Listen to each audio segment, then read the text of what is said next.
Kau terlalu sombong. Bocah licik itu pintar dan jelas dia orang yang tidak akan menyia-nyiakan usahanya untuk mencapai tujuannya. Jangan menghitung anak ayam sebelum mereka menetas dan mengabaikan hal-hal dengan ceroboh. Jangan sampai kau menderita kejatuhan di tangan bocah kecil ini.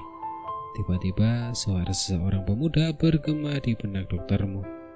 Ekspresi doktermu berubah seketika seolah-olah tertutup oleh embun baku. Dia menjawab dengan dingin. Yuzidong, sebaiknya kau tidak ikut campur dalam urusanku. Apa kau pikir kau memenuhi syarat untuk memberitahuku apa yang harus kulakukan? Jika aku berhasil, tentu saja aku tidak akan melupakan janjiku kepadamu. Sebaliknya, pertanyaannya adalah apakah kau sedang merencanakan sesuatu di belakangku? Apa kau menyembunyikan beberapa bagian penting dari seni kultivasi yang kau ajarkan kepadaku dan berharap suatu kecelakaan akan menimpaku? Suara doktermu dipenuhi dengan kecurigaan saat dia menjawab. Suara pemuda itu terdengar agak takut pada doktermu, dan dia buru-buru meyakinkan. Bagaimana mungkin ada kesalahan? Bukankah kamu sudah mengujinya pada beberapa hewan? Selain yang mati karena tidak terbiasa dengan seni kultivasi, bukankah yang lainnya selamat? Percobaan yang gagal seharusnya tidak menghalangi rencanamu, kan? Itu lebih baik terjadi. Sayang sekali aku tidak bisa berkultivasi. Jika tidak demikian, peluang keberhasilanku akan meningkat pesat. Saat doktermu mendengar penjelasan dari suara misterius itu, sedikit kehati-hatian di hatinya mencair. Setelah menyelesaikan kalimatnya, suara misterius itu tetap diam seolah-olah diberi pelajaran, membuat doktermu bergumam sendiri. Hal ini menyebabkan seluruh ruangan dipenuhi dengan suara yang mencekam. Pada saat ini, Hanli bersembunyi di sebuah gua yang sederhana. Gua ini bahkan lebih rahasia dan terpencil daripada tempat pertemuannya dengan Li Feiyu. Tata letak area tersebut menunjukkan bahwa satu-satunya jalan menuju gua ini terhalang oleh dua puncak gunung yang membentuk garis. Jurang-jurang gunung tersebut ditumbuhi semak-semak dan tanaman di kedua sisi jalan, sehingga jalan tersebut tidak dapat dilalui. Satu-satunya cara untuk mencapai gua tersebut adalah melalui tali tersembunyi yang menjuntai di puncak salah satu puncak gunung. Selain tali tersebut, tidak ada jalan masuk lain. Pohon-pohon berduri mengelilingi area tersebut dan menempati sebagian besar area. Hanya menyisakan sebidang kecil tanah tempat Hanli dapat bercocok tanam. Di puncak gunung gua terdapat beberapa tanaman merambat tak dikenal yang terjalin sebagai kanopi alami. Jadi Hanli tidak khawatir bahwa ia akan ditemukan secara tidak sengaja oleh mata-mata yang mengintip. Hanli menyingkirkan benda-benda yang ia bawa di tubuhnya, menaruhnya di bawah batu gunung yang sangat besar, dan kembali ke tengah area ini. Ia memejamkan mata, tenggelam dalam pikirannya. Tiba-tiba matanya terbuka, memperlihatkan jejak tekad di matanya saat ini berkata dengan ringan. Mari kita mulai berlatih seni bela diri tulang lunak. Dan begitu saja, Hanli memulai jalannya menuju kultivasi. Yang tidak disadarinya adalah bahwa tidak jauh darinya ada seekor burung berwarna kuning bertengger di dahan pohon, terus-menerus memantau pergerakannya. Karena Hanli tidak berniat melarikan diri, burung gunung itu tidak segera bergegas memberitahu pemiliknya. Dan di dalam gua gunung, sekilas pandang saja sudah bisa diketahui bahwa tidak ada orang lain di dalam gua itu. Yang ada di sana hanyalah Hanli dan burung kuning kecil itu, yang sedang merapikan bulunya seolah-olah telah melupakan misi awalnya. Tiba-tiba seekor burung berwarna abu-abu terbang ke dalam kanopi. Ia beristirahat di atas tumpukan kayu berwarna kuning sebelum terbang lagi. Pada saat ini, ketika burung berwarna kuning itu melihat seekor burung dari spesies yang sama muncul di hadapannya, ekspresinya berubah agak seperti manusia karena dipenuhi dengan rasa jijik. Burung kecil yang baru saja tiba itu berdiri dengan satu kaki sambil memperhatikan sekelilingnya. Ketika menemukan burung kuning itu, ia mengepakkan sayapnya, ingin terbang ke arah sana. Tiba-tiba sesuatu yang tak terduga terjadi. Sebuah pohon palem kuning muncul entah dari mana. dan berhasil menangkap burung berwarna abu-abu itu dalam satu kali percobaan. Perubahan mendadak ini membuatnya ketakutan. Ia berjuang sia-sia dengan mempertaruhkan nyawanya. Tak ada usaha yang mampu membuatnya mendapatkan kembali kebebasannya. Pada saat ini, burung kecil itu mengerti bahwa apa yang dikiranya sebagai tumpukan kayu kuning sebenarnya adalah seorang pemuda berjubah kuning. Pemuda berjubah kuning ini berkulit gelap dan berpenampilan sangat biasa. Selain matanya yang jernih, ia tidak memiliki ciri-ciri menarik lainnya. Pemuda itu tersenyum tipis, menatap burung yang sedang berjuang di tangannya. Ketika burung itu akhirnya lelah, ia membuka telapak tangannya sambil berkata dengan lembut, "Kau boleh pergi, jangan bertindak bodoh lain kali.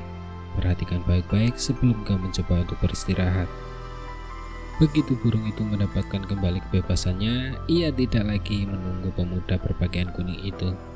Ia dengan panik mengepakkan sayapnya dan terbang keluar dari pintu gua.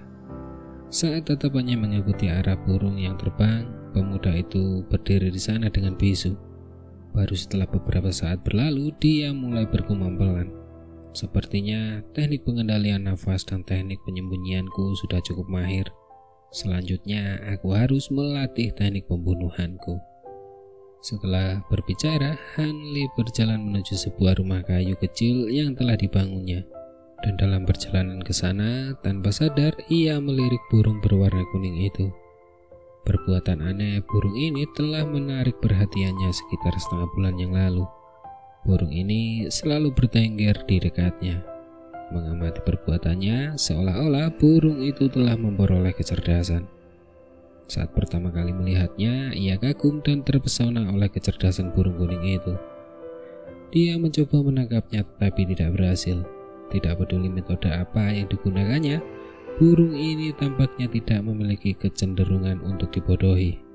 Ia bahkan menatap Hanli seolah-olah dia orang bodoh, menyebabkan Hanli tersenyum pahit. Setelah itu, dalam kemarahannya, ia mencoba menggunakan kekuatan langsung. Tetapi sebelum ia sempat mendekat, burung kuning itu akan terbang tinggi ke langit, jauh dari jangkauannya. Setiap kali Hanli pergi, burung itu akan kembali ke tempat asalnya. Hanli tidak punya ide lain dan hanya bisa menatapnya dari posisi semula.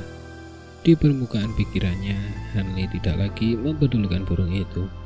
Namun di dalam hatinya, ia telah menyimpulkan bahwa burung itu ada di sini karena suatu alasan. Mungkin burung itu dikirim ke sini oleh doktermu untuk memata-matai pergerakannya. Meski begitu, Hanli tidak punya alasan untuk khawatir. Selama orang yang melakukan pemantauan itu bukan doktermu sendiri, berapa banyak detail yang bisa diungkapkan burung kecil itu.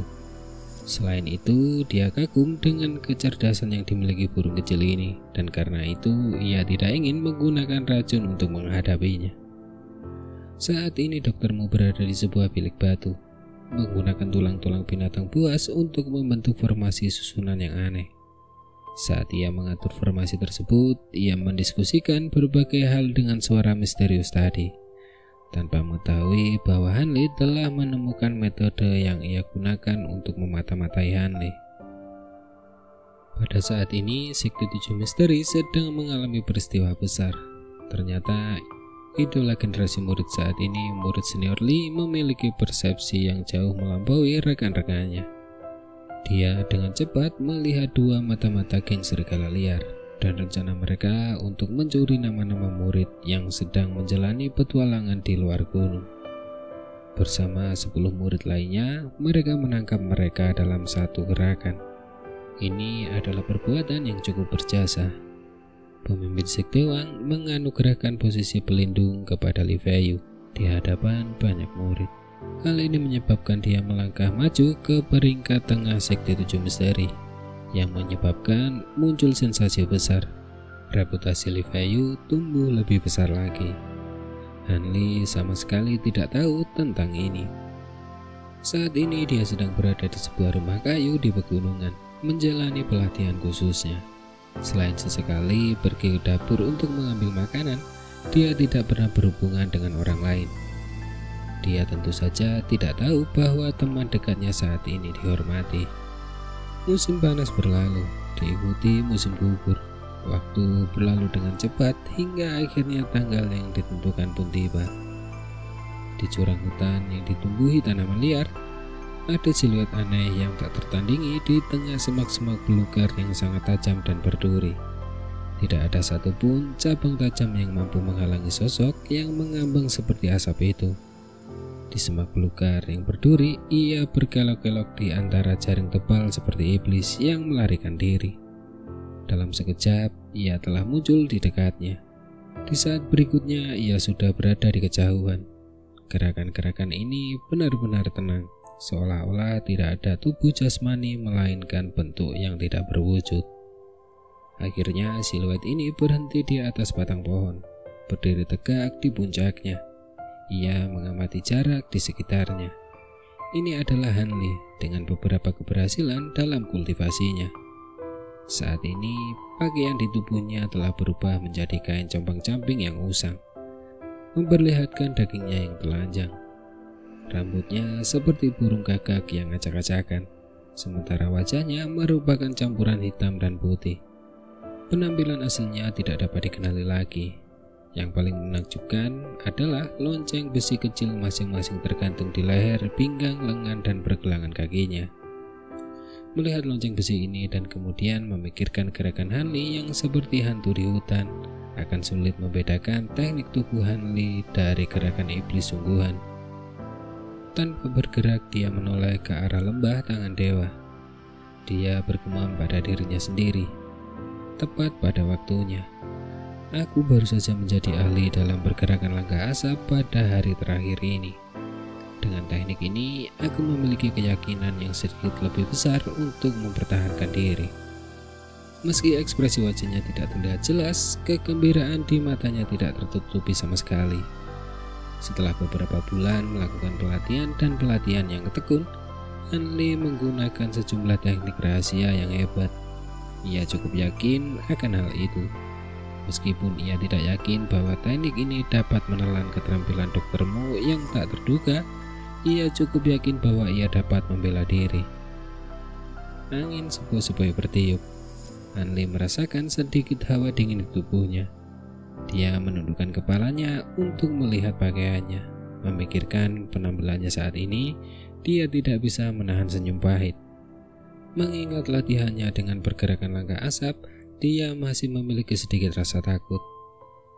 Di semak-semak hutan tempat dia berlatih teknik itu, dia telah mengalami pengalaman yang benar-benar menakutkan. Ketika dia mulai berlatih dengan teknik aneh ini, seluruh tubuhnya dipenuhi luka dan memar karena tergores duri keras yang tak terhindarkan. Untungnya, ia memiliki pil penambah vitalitas. Selain mengobati luka dalam, secara tak terduga pil itu memiliki efek yang luar biasa pada luka luar. Setelah memakan satu pil, tidak hanya luka itu sembuh, bahkan tidak akan ada bekas luka pada hari berikutnya. Hanli menejak lidahnya karena takjub. Obat ini jauh lebih manjur daripada ramuan biasa. Satu-satunya hal yang membingungkannya adalah mengapa obat itu diberi nama pil penambah vitalitas.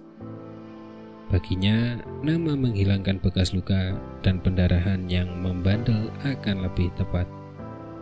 Jika para ahli yang menciptakan pil penambah vitalitas tahu apa yang dipikirkan Hanli, mereka mungkin akan memuntahkan darah karena marah. Obat mujarab yang rumit dan sulit dipahami ini sebenarnya telah dibandingkan dengan obat luka emas, ramuan obat yang umum diciangu oleh Hanli, yang mengira bahwa obat itu hanya relatif lebih kuat. Bagaimana mungkin para ahli ini tidak mati karena marah? Namun karena ia telah berlatih di lingkungan yang berbahaya, Hanli mampu memanfaatkan potensinya secara maksimal.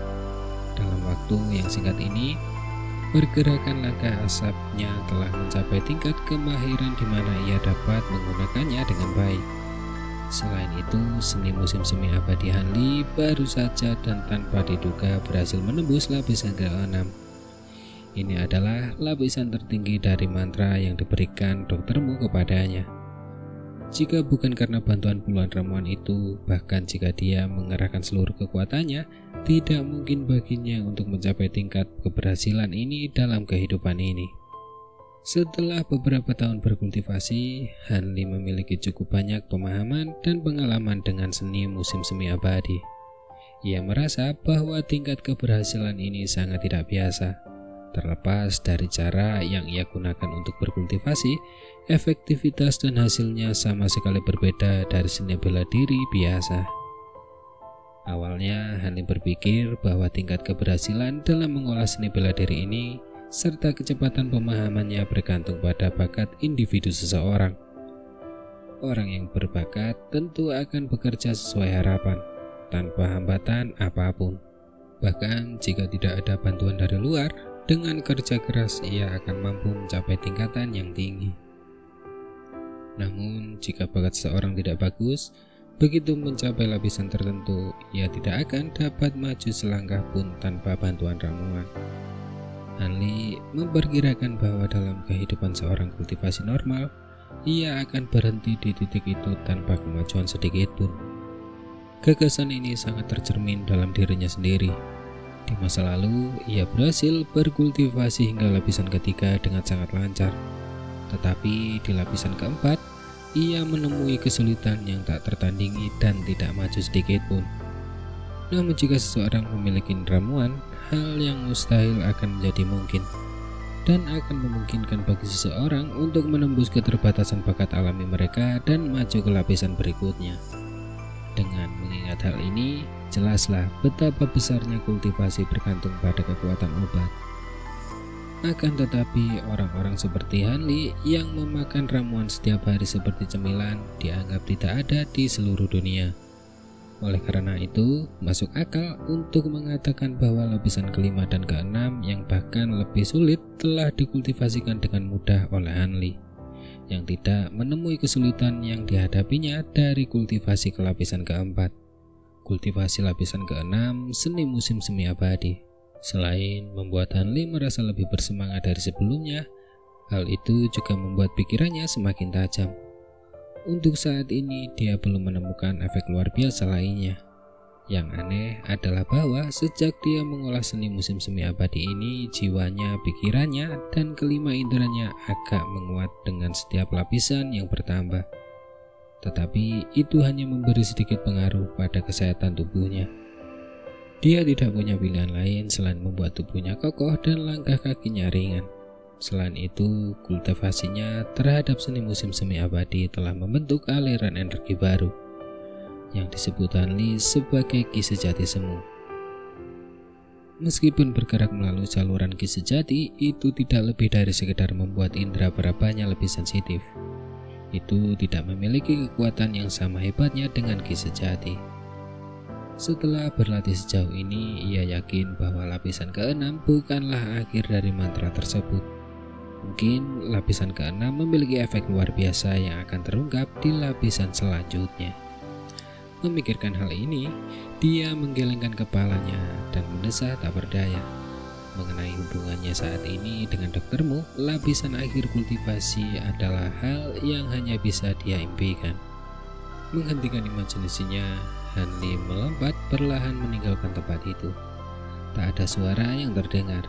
Kemudian dengan langkah panjang ia berjalan menuju kediamannya. Besok ia akan bertemu dengan doktermu, tetapi sebelum itu ia harus memanfaatkan sepenuhnya kemampuan bawaannya. Pikirannya merencanakan setiap langkah pertemuannya dengan doktermu terlebih dahulu.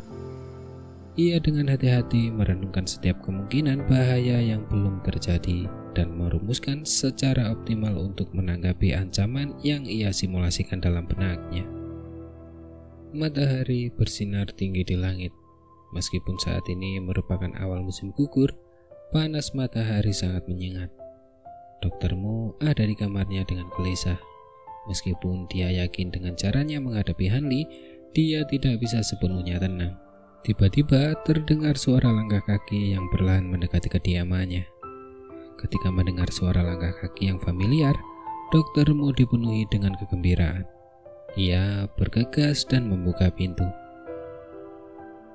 Seperti yang diduga, di luar pintu berdiri target yang sudah lama ditunggunya, yang tidak lain itu adalah Hanli.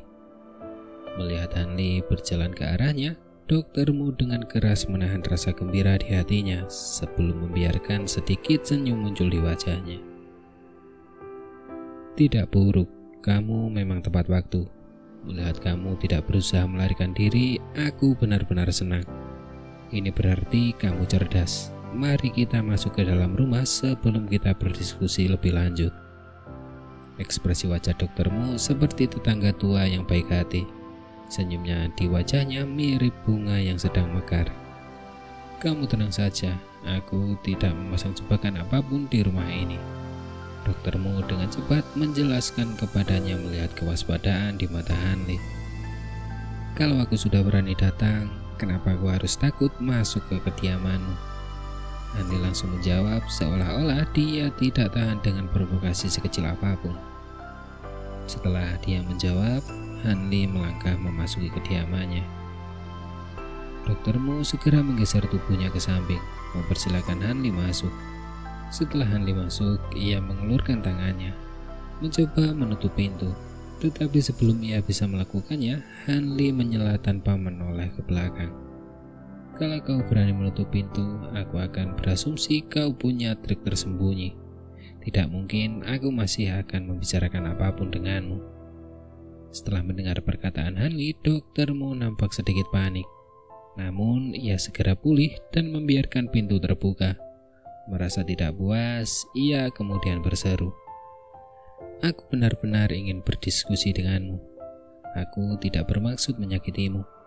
Karena kau tidak mau membiarkan pintu ditutup, kami akan membiarkannya terbuka saja." Setelah mengatakan ini, doktermu bersandar di kursinya. Keduanya saling menatap dalam diam. Mereka tidak bertemu selama setengah tahun. Jadi mereka mempertimbangkan dan menilai satu sama lain dengan seksama. Di mata Hanli, doktermu jelas-jelas sudah sangat menurun. Dia tampak semakin tua dan layu sekarang. Tidak ada bedanya dengan seorang kakek berusia 70 tahun. Tanpa sadar, dia bergumam dalam hatinya. Mungkinkah apa yang dia katakan itu benar? Yang ingin dia lakukan hanyalah memulihkan energi vitalnya. Apakah benar-benar tidak ada rencana jahat lainnya? Apakah aku terlalu banyak berpikir? Saat Hanli mengamati sekelilingnya, pupil matanya mengecil dengan cepat. Sosok misterius berotot itu berdiri diam di salah satu sudut seperti mayat. Jika Hanli tidak mengamati setiap sudut dengan seksama, dia pasti tidak akan menemukannya. Setelah memeriksa Hanli sebelumnya, doktermu sangat puas dengan kondisinya. Karena itu, ia berkata dengan hangat, "Melihat dirimu yang sekarang dan membandingkannya dengan orang yang baru saja masuk sekte saat ia baru berusia 10 tahun, kau telah tumbuh begitu banyak." Perubahan topik pembicaraan yang tiba-tiba dan perubahan suasana membuat Hanli lengah. Membuatnya waspada terhadap niat doktermu. Namun dalam hatinya, Hanli meningkatkan kewaspadaannya ke tingkat maksimal. Si buah tua yang licik ini, garam yang dimakannya jauh lebih banyak dibandingkan dengan nasi yang dikonsumsi Hanli. Jika Hanli sedikit saja ceroboh, dia pasti akan jatuh ke dalam perangkap. Mutua, aku akan selalu mengukir perhatianmu kepadaku di hatiku. Tidak akan pernah melupakannya. Apapun permintaanmu, aku akan berusaha memenuhinya. Ekspresi Hanli menghangat, seolah-olah dia telah kembali menjadi murid yang patuh seperti dulu. Bagus sekali, kata-katamu membuktikan bahwa aku tidak menyia-nyiakan waktu dan tenagaku untukmu. Ayo, biarkan aku melihat seberapa besar kemajuanmu telah meningkat dengan seni musim semi abadi. Pada saat itu, doktermu tampaknya berperan sebagai guru yang baik hati. Berdiri, dia langsung mencoba memeriksa denyut nadi Hanli. Rubah tua licik, sungguh licik dan berkulit tebal. Hanli mengumpat dalam hatinya saat dia dengan cepat melangkah ke samping, menghindari tangan doktermu. "Pak tuamu, jangan terburu-buru. Aku bisa dengan jujur mengatakan kepadamu bahwa seni musim semi abadi milikku telah mencapai lapisan keempat. Namun, aku ingin kamu memberiku penawar racun pil mayat serangga terlebih dahulu." Setelah aku sembuh, aku akan membiarkanmu memeriksa kemajuanku. Hanli tersenyum sambil menggunakan nada yang tulus saat berbicara dengan doktermu. Oh, pikiranku pasti kacau. Ingatanku tidak lagi sebaik sebelumnya. Awalnya aku bermaksud memberimu penawarnya begitu kau masuk. Raut terkejut menghiasi wajahnya saat doktermu sepertinya mengingat sesuatu. Dia mengeluarkan botol perak dari dalam jubahnya dan mengeluarkan sebuah pil berwarna hitam dan tampak biasa saja. Lalu dia lemparkan ke arah Hanli. Hanli bertindak kikuk dan nyaris tidak berhasil menangkap pil yang dilemparkan kepadanya. Mendekatkannya ke hidungnya, dia mengendusnya. Gelombang rasa pedas keluar dari pil itu. Dia mencondongkan kepalanya untuk melihat doktermu, hanya untuk mendapati doktermu tersenyum padanya. Dia ragu-ragu meragukan keaslian penawar ini. Namun, tidak ada cara lain baginya untuk menghindari menelannya karena pil mayat serangga akan segera aktif. Jika dia tidak menelan penawarnya sekarang, itu sama saja dengan bunuh diri. Hanli yakin bahwa doktermu akan terus bertindak hati-hati dan menahan diri untuk tidak memberi Hanli penawar palsu. Ekspresi Hanli berubah berat saat dia memilih untuk menelan penawarnya, menunggu efek pengobatannya terjadi. Pada saat ini doktermu nampak sangat tenang. Dia mulai mengobrol santai dengan Hanli, seolah-olah dia telah lupa apa tujuan sebenarnya. Tidak lama kemudian, Hanli bisa merasakan gelombang rasa sakit yang luar biasa pada perutnya. Tetapi rasa sakit itu segera mereda. Dia segera mulai memeriksa tubuhnya sendiri dan menyadari bahwa pil mayat serangga telah menghilang tanpa jejak. Kegembiraan memenuhi hatinya dan wajahnya dipenuhi dengan senyum. Tentu saja perubahan itu tidak luput dari perhatian doktermu. Dia menunggu Hanli yang sedang menyelesaikan pemeriksaannya. Dengan senyum lebar di wajahnya, dia berkata, "Hanli, ketika aku memberi mobil mayat serangga untuk ditelan, itu hanya untuk memberimu motivasi tambahan. Jika bukan karena itu, kupikir kau tidak mungkin telah menembus lapisan keempat seni musim semi abadi dengan mudah. Terima kasih atas niat baik doktermu. Namun, aku harap niat seperti itu tidak akan diperlukan di masa mendatang." Setelah pulih, kondisi pikiran Hanli membaik, dan ia mulai sedikit mempercayai ketulusan doktermu. Ia tidak menentang doktermu secara langsung seperti sebelumnya. "Sekarang, apakah kau mengizinkan orang tua ini memeriksa denyut nadimu?"